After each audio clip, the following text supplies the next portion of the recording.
Hi, it's Lee from Redhead, and this is Bourbon or Beer. And tonight I'll be doing a Q&A with my man Martin from No Good Sons. Woo!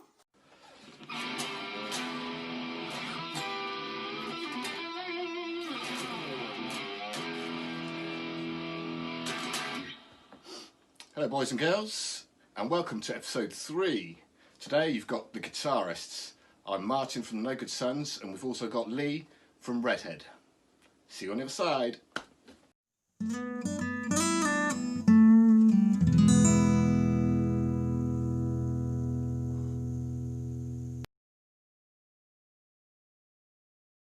Right, my heroes. I don't necessarily have like loads of heroes. It's more, you know, I'm inspired by a lot of guitarists. When I was younger, absolute massive fan of this man behind me, Mr. Jimi Hendrix. It wasn't a day that went past where I did not listen to his music. I would even just like put it in my tape recorder and I would literally listen to his album before I went to bed every day. More recently, over the past, 5-6 years, I've been following Paul Gilbert. Guy's an absolute legend, the most versatile guitarist you'd probably ever see.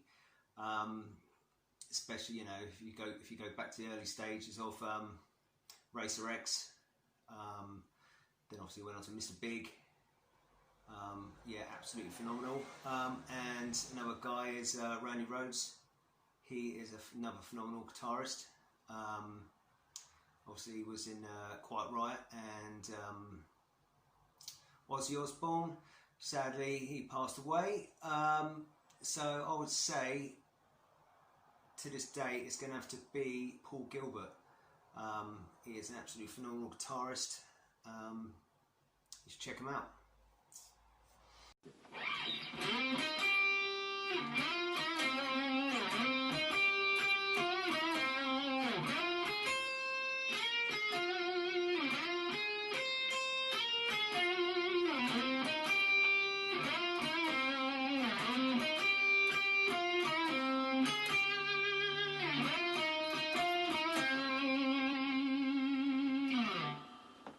Spider-Man, and because he swings from webs.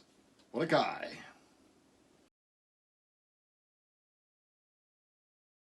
Right, famous people. I've not met a great deal of famous people. I was at a job once and Deborah Meaden was there from Dragon's Den. Woo! Brushed ties with David Beckham once. Very, very minute conversation. But the only guy I've really ever met who's majorly famous, obviously, was Paul Gilbert. Went to one of his guitar clinics, waited until the end of the night, queued to go and meet him, and I was thinking of all these amazing things to say to him. And as I got to the front of the queue, I put my hand out to him and just like a starstruck little boy, whispered to him, "You're amazing." And then I had a photo taken with him, and it is probably the most embarrassing, worst photo I've ever had, with the cheesiest grin ever. So yeah, there we go. Okay, question number 2. Famous people you've met and any awkward moments. Quite honestly say I haven't really met that many famous people. I've seen a few. My mum once took me to Trent's when I was a kid and saw Darth Vader. He's quite famous. He wasn't quite as bad as he's made out to be in the films, really. So that was good. Awkward moments. Meeting Darth Vader. That was fairly awkward, but he didn't cut my legs off or anything, so all good there.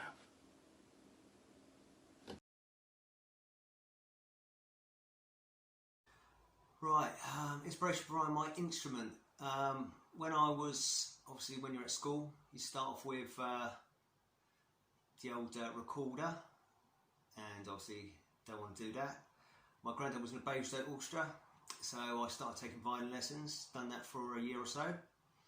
But there was always a guitar around my house. My dad could play it very badly. He was left-handed, the guitar was right-handed. all we could play was Wild Thing and Happy Birthday. So as a kid, every party, there was my dad playing Happy Birthday. His mate used to come over when I was in secondary school, and he used to sit there around the table with my dad and play the 12-bar blues. And I was just absolutely amazed of how he could actually possibly do this. So from there on, that is probably one of the biggest inspirations, what inspired me to actually play the guitar. Okay, question number 3. The inspiration behind your instrument. Inspiration. I suppose I'm the inspiration behind my instrument. Behind it. But I'm not sure, really. Always, from a very young age, wanted to play the guitar. For no other reason than I wanted to play some tunes and get out there and meet some people, really. Yeah, I enjoyed rock music as a kid. Maiden was the favourite, of course. Bit of a Joe Satriani and Steve Vai fan as well, but really was never going to get as good as them. But I tried once, but don't try any of that windy stuff anymore. But yeah, I suppose that's really my answer to that. Cool, man.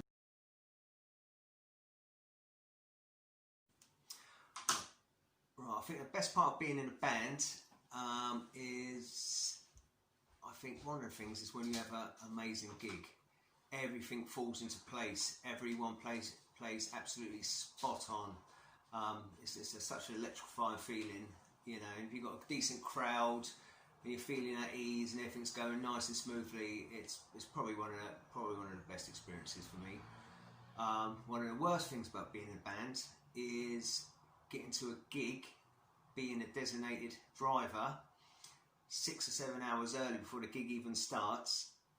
Obviously, because of sound checking where the location is, to wait around literally all day long to play a 40-minute to an hour set, and then generally having to wait till the end of the night until the venue closes, and then having to drive back again without a single drop of drink. Drives me mad. Hello again. Question number 4. Best and worst parts of being in your band. Well, let's do the best bits first. Best bits, obviously, the boys, and playing live. I just love playing live. That's why I go out, really. The only time I ever go out these days is to go out and play live. So I enjoy getting out and about. The worst part, I think, like a couple of the other guys, Ken and Mike mentioned, all this lockdown stuff. It's not been able to go out and play live. What's that all about? It's ridiculous. But obviously, keep it safe, waving at people from a distance, that sort of thing. But yeah, I guess that's it. That's definitely the worst thing. There's no actual worse or bad elements of being in the band. Not for me anyway. I enjoy it, enjoy every minute. But yeah, can't go out and play. Can't jam with my boys. Sad times. Right, I first got started in music, like band-wise, is I could probably put about 4 or 5 chords together. My mate literally just got a drum set for Christmas, and yeah, we started a band. We was probably like 12, 13 years old. There was only the 2 of us. It generally revolved around trying to play Green Day and Offspring. We made a few songs, such hits as Chicken and Mushroom Pie. Didn't go anywhere. Obviously, we thought we was the best band in the world. They'd play it over the school tannoy system, and yeah, we was relatively famous. Then I dabbled with the guitar on and off for many years. Then it was probably about 5 or 6 years ago, I joined another band. It wasn't really a band, we was just a collective group of people who all learning instruments. We just started doing covers. Then after playing guitar, obviously when I started guitar playing when I was 13, so when people ask how many years you've been playing guitar, I would say, 20 years, but I was absolutely rubbish because I could only, basically play still Green Day and Offspring and a few bar chords in that. Absolutely terrible at leads. I started doing guitar lessons, and about a month into my guitar lessons, I was quite eager to join a band, and my teacher said to me, I know someone who's looking for a guitarist, a lead guitarist and a room guitarist. I was like, oh great, yeah, sounds great. And I've sent them your video from what you did last week. I was like, oh brilliant. So off I trundled to do an audition. Can't play, obviously I've done a bit of practicing beforehand. And that's how I joined Redhead. I've never really been in any previous band. I did not have any previous gigging experience, live crowds, etc. So yeah, I had to pull my finger out, learn how to play guitar very, very fast, and that's history from there. Okay, question number 5. Where did you get started in music? First bands, etc. Well, like most people, at school.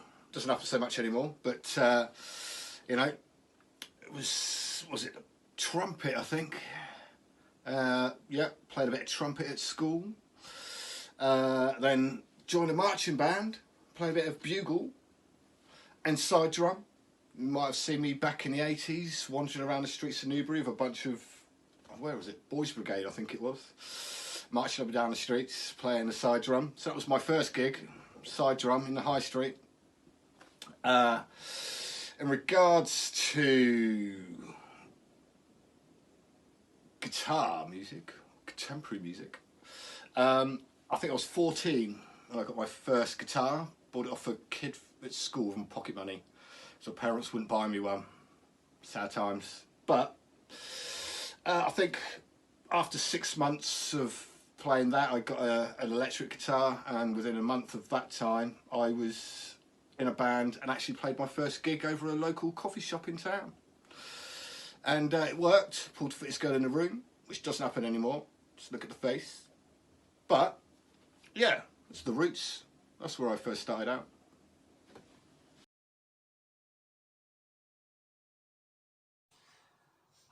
As for can I see the style of the music changing, I wouldn't say it's going to change dramatically. I just think it's going to get better. We've all got our different genres of music we all like in a band. I'm heavily into my hair metal, 80s hair metal, shred guitar, and stuff like that. Obviously Ellis is into his Queen, Nathan's into his punk, and Murray's into his like crazy emo stuff. So, and the thing is, Murray didn't even play the bass guitar before he joined a band. So, as a collective, I think, we're all just going to get better. Obviously I'm going to get better on the guitar. In theory, I've only been playing 5 years properly. I'm nowhere near to how I want to be. And there's been talks about getting a second guitarist in. So there will be, up the ante, get a big sound going on, maybe a few dual solos. Happy days. Okay, number 6. Where do you see the band going in the future? Are we going to see style changes in the songs? Where do I see the band going? Just go out and play some good shows, man, and meet some good bands like Redhead, meet some good people and hang out and play some tunes. We're all getting a bit long in the tooth now to be rock stars and anything like that, but doesn't mean say you can't have some local success, sell a few albums, get a few views on YouTube and all that sort of jazz. In regards to style changes, it's what comes out really. I've never really sort of chased a style or anything like that. It's whatever comes out, and that's what's good about this band. That's what I really enjoy about this, is that we jam things out, and somebody will come along with an idea or a riff or a beat or whatever, and we'll hook around and play around with things, and whatever comes out, some of it might sound quite, you know, bluesy, rocky, you know, a bit of country in there, obviously. But yeah, I think changes will come naturally as we progress through and write new material. That's the way I see it.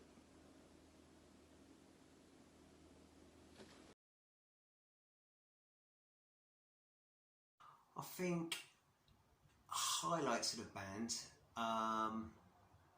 playing some great venues. When I first started the band, my first gigging experience ever was a 3-day jolly, which started out in Basingstoke. Done the Sanctuary Friday night. We done Basingstoke Live on the Saturday. I think then Saturday night we did the Spice of Life in Soho, and then we did Weymouth on a Sunday. You know, so I was literally thrown right in the deep end. But it was an amazing experience, you know, first time out there. I'd say the low points, we played some rubbish gigs. We played on the back of a truck to literally no people.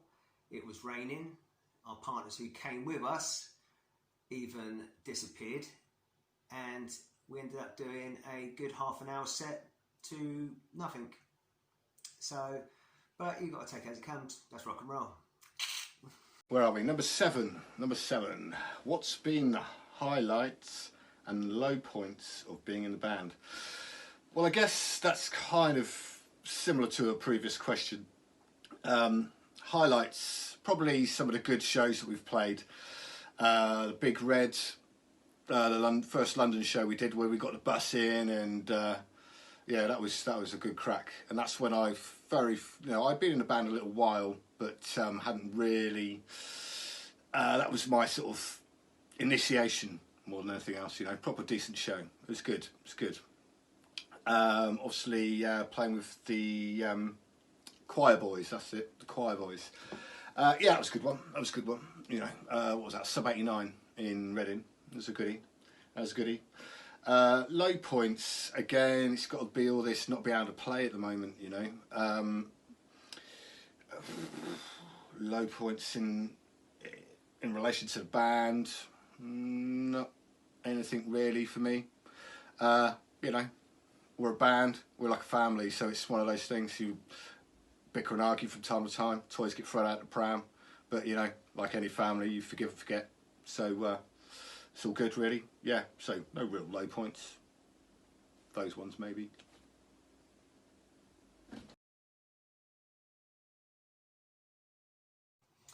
So, out of band, I've got my beautiful wife to be, I've got my 1.5-year-old daughter. Job-wise, I work in a foundry. I make lots of things out of bronze. If you've ever been to a race course and you see a life-size bronze horse, possibly I may have made it. If you've ever been to London, you see massive sculptures around there. There's a good chance I've been involved in it. Well, it's obviously having a daughter has been amazing, but it's not good for my practicing. She comes up to me all the time now. You know, I probably can't get even 5 minutes on guitar without her harassing me.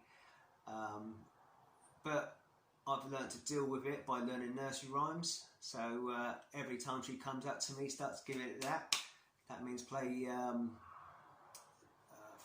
think the Shark song, yeah, that's it. Then every time she goes like that means play Wheels on the Bus. Then every time she starts patting her head and pointing to her eyes, that's head, shoulders, knees and toes. So yeah, I've learnt some new style of music. But what I actually bring to the band, what can I say? I'm rubbish at technology, very rubbish at technology. I leave that to the guys because I want us to succeed, not fail. I would say my contribution of music to the band. I'm always coming up with some, I say, good riffs and stuff like that. So I reckon That's fair enough. Question number 8. Tell me about yourself and your role in the band, with and outside of music. Oh, okay. So, within the band, I play guitar. This is the guitar edition of the question and answer sesh. So, there we go. I play a bit of guitar. I also do the production and recording of the music, EPs, albums, this, that and the other, all that. Push the buttons. Some cat over there. So yeah, that's my role within the band. Do a bit of BVs.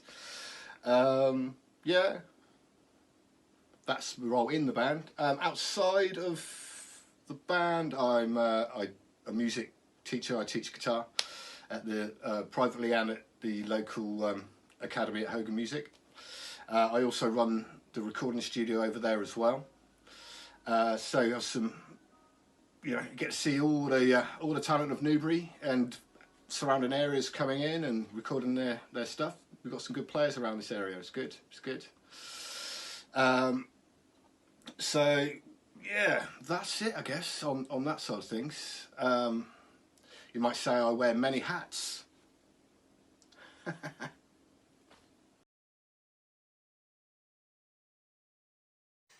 Right, describe members of the band with one word. I would say Murray, quirky. I would say Nathan, sensible. I would say Els, fabulous. Okay, here we go. Approaching the end. Number 9. Describe each of your bandmates in turn using a single word. So let's pick a name out of the hat at random. Let's go for Catty to start with. So, solid. We're going to say solid for Catty. Not because he's a big chunky lad. Cheers, you know, he's got some stock there to him. But just because he is a dependable part, you know, he does all the web stuff, all the jiggery pokery behind the scenes, all the merchandising and that side of stuff, which is great, you know. Not to say that 1 minute a ton of bricks might fall on his head, but he will get back up afterwards and brush himself off and carry on regardless, which is, you know, he's always there, which is good for some people. Okay, let's have a look. Ken, let's go Ken. So I'm going to say Ken, creative. You know, just because I'm behind and I go through his vocals quite a lot, obviously when in the recording process, and just what he's got to say and the way he puts lines together is genius, man. You know, and the chops and the riffs and things, it pushes us to write good songs to match up with what he's brought to the table, which is great, you know. And you know, he's a good friend to all of us, and you know, a good front man, and not frightened to let it go and let it loose, which is what you need in the front. He's a good lad. Okay, and finally, obviously, Screaming Blind Mike. So screaming, obviously, and he's a little bit blind. Don't know if you would notice, he does wear contact lenses. So, but the beast behind the drums, man, and one of the most musical drummers that I've ever met. You know, he's not one of these first chorus, middle eight chorus sort of jobs. He plays the music. He plays along with the riffs, hooks in with the melody lines, the vocal lines. And again, you know, I've got to say again, he's like, we're all family together, all 4 of us. And he's part of the glue that holds it all together, you know. And that's all I've got to say about those boys. Good bunch of lads.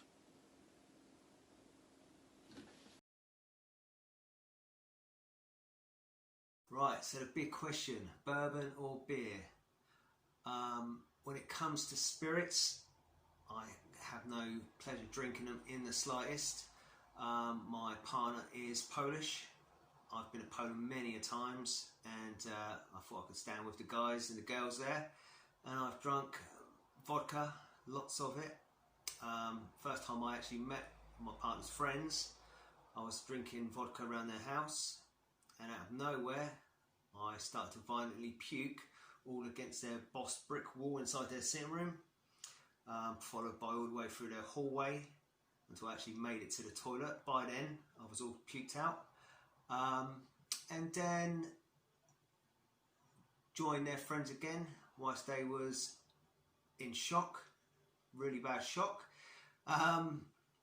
So yeah, basically my answer is beer all the way. Peace out. Hey, bourbon or beer? Well, I say rum. Although, for the argument's sake, I do have a beer behind me. Cheers, everyone. Thanks for watching. Appreciate it. I just hope to see you at the front sometime soon.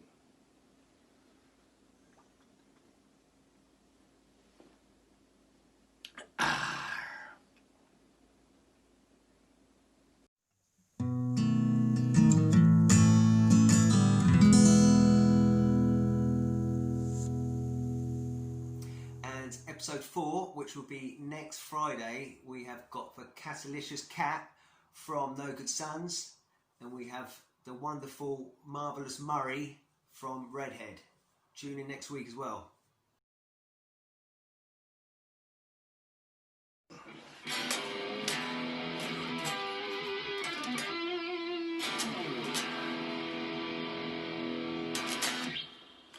Hello, boys and girls, and welcome to episode 3. The guitarist's turn this time around. It's me from No Good Sons and Lee from